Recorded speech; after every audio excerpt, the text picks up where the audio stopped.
Imagine a cena. Homens fortemente armados encurralando Jesus e seus discípulos. Enquanto Pedro decepava a orelha de um dos perseguidores e tantos seguidores de Jesus fugiam desesperados, uma figura, no mínimo curiosa e engraçada, é mencionada no Evangelho de Marcos.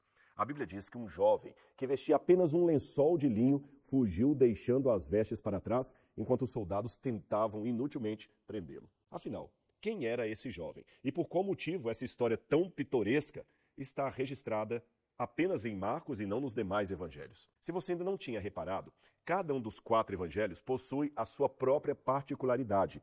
E eu ensino mais sobre isso no módulo sobre os evangelhos sinóticos dentro da plataforma A Bíblia Comentada. E se você quer entender melhor o Novo Testamento como nunca antes, eu sugiro que você se inscreva o mais rápido possível. Sabe por quê? Nós estamos lançando uma nova aula exclusiva para todos os nossos alunos. Isso todas as semanas, uma vez por semana.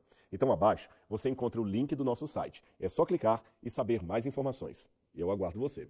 Desse um panorama, pra gente, um contexto, Rodrigo, sobre, cara, o que é esse templo, né? Porque é algo extremamente importante na história, é algo que Davi queria muito fazer, né?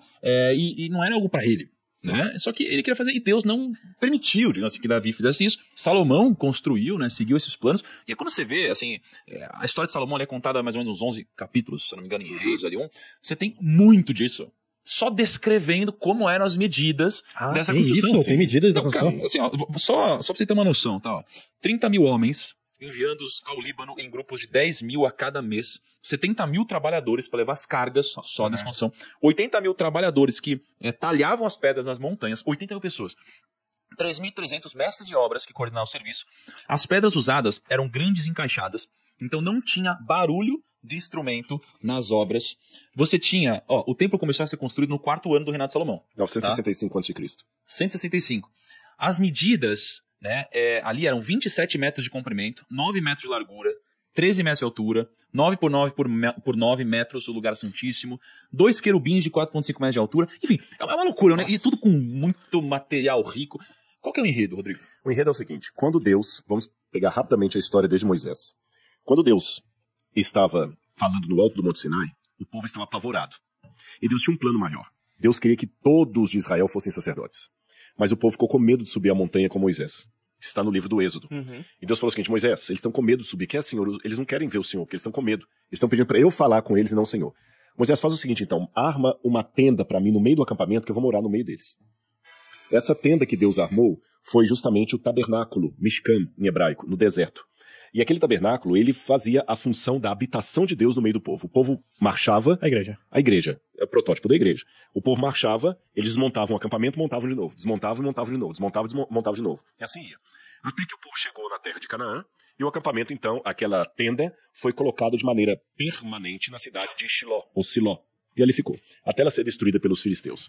Depois que ela foi destruída pelos filisteus, vem a época de Davi.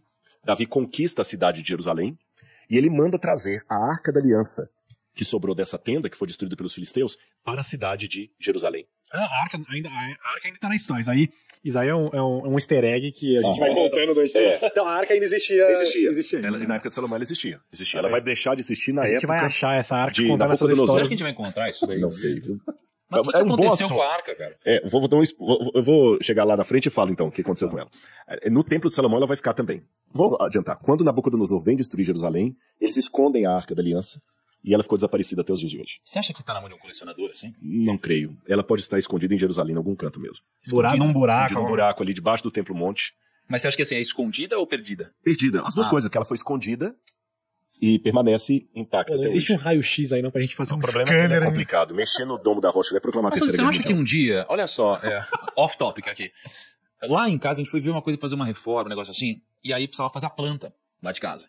E aí, como que você faz a planta, né? Na minha época você ia lá, pegava uma régua, né? Uma fita métrica, sei lá que é, vai medindo tudo, né? E faz a planta. E faz a planta. Aí os caras fizeram um negócio, botaram É tipo um laser que já... um laser, aí passou um laser total, pum, sai a planta toda pronta. Eu falei, caraca, sabe que um dia, não tão longínquo assim, vou chegar de cima, pum, vai passar um laser, vai ver tudo que tem embaixo, Sim, opa, sim. vai começar... Você vai ter uma radiação básica ali, né? pra dar uma Caraca, olhada. cara. A ideia da evolução, hoje nós já temos técnicas de georreferencial que você já vê cidade que está debaixo da outra. Sério, Já tem, cara. já tem. Mas assim, com esse grau de precisão de ver objetos, ainda estamos aguardando.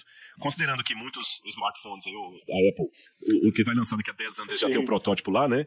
Pode ser. Agora, só que a diferença da sua casa para esse lugar é que sua casa não é um terreno minado no sentido político da palavra, como o Domo da Rocha lá em Jerusalém, que ali está sob a administração da Jordânia, um lugar muçulmano, o terceiro lugar sagrado para os islâmicos.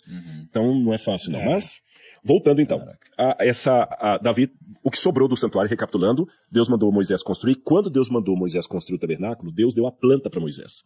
O tabernáculo, Moisés, vai ser desse tamanho, com tantos cômodos, assim. Que legal. Os mandamentos que eu dei para você vai colocar dentro de uma canastra, um baú, feito de madeira de acácia, recoberto de ouro e com a tampa de ouro maciço, propiciatório. Para durar bastante tudo, e vai colocar dentro do lugar santíssimo. Beleza, tudo mais. Quando esse santuário foi destruído pelos filisteus, como eu falei, na época dos juízes, eles guardaram só a Arca da Aliança num lugar ali. Ficou guardada. Aí Davi, quando vem para Jerusalém, ele manda trazer a Arca da Aliança e coloca numa tenda, em algum lugar ali embaixo, tá certo?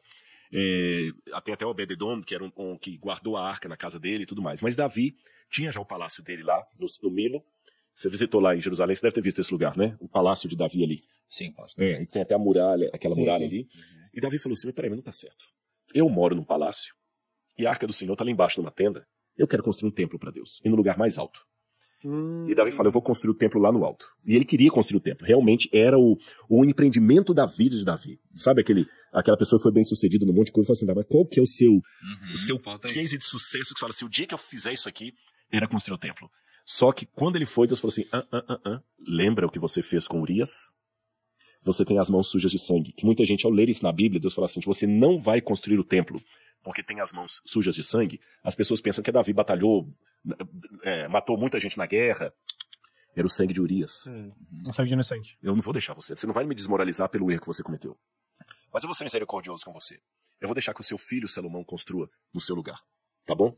Então Davi já tinha tudo pronto, a planta, tudo que você falou aí, na verdade, já era de Davi. Salomão apenas herdou aquelas plantas e Davi já ensinava para ele a fazer o templo assim, em tal lugar. Mas aí, quando Salomão vai construir o templo do Senhor e Deus recebe o templo, tem uma oração linda que Salomão faz na dedicação do templo, e eu acho linda quando Salomão faz essa prece aqui orando a Deus, porque ele pede assim.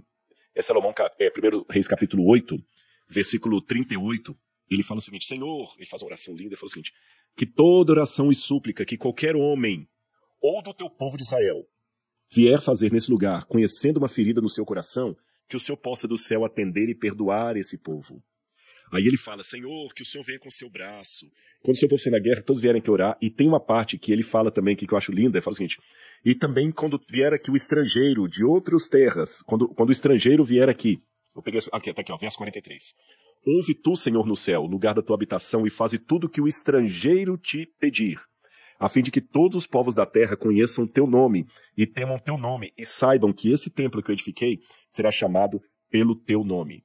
E ele começa a falar o seguinte, também ao estrangeiro, verso 41, que não for do teu povo de Israel, porém vier de uma terra distante por amor do teu nome, porque ouvirão do teu nome e da tua mão poderosa, e voltando para esse templo orar, que o Senhor possa atendê-lo.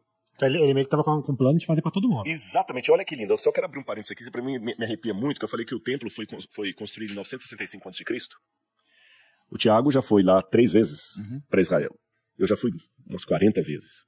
E o que mais me emociona entre várias coisas ali é chegar no Kotel, que é onde está o famoso Muro das Lamentações, que é o muro ocidental, o judeu não chama de Muro das Lamentações, e você vê ali o quê? Pessoas do mundo inteiro, brasileiros, japoneses, italianos, todos ali orando voltados para onde? Para o lugar do templo. E eles não estão ali por causa do Domo da Rocha. Eles não estão ali por causa da mesquita de Al-Aqsa. Eles estão ali por causa do Deus de Salomão. E eles voltam. E o Tiago com certeza orou ali. Eu orei ali. Às vezes a gente leva até algum pedido de oração que algumas pessoas pedem e coloca ali. E ali Deus atendeu ao pedido dele. Um estrangeiro de outro lugar vai até hoje ali para orar voltado para aquele lugar. Isso é lindo, é maravilhoso.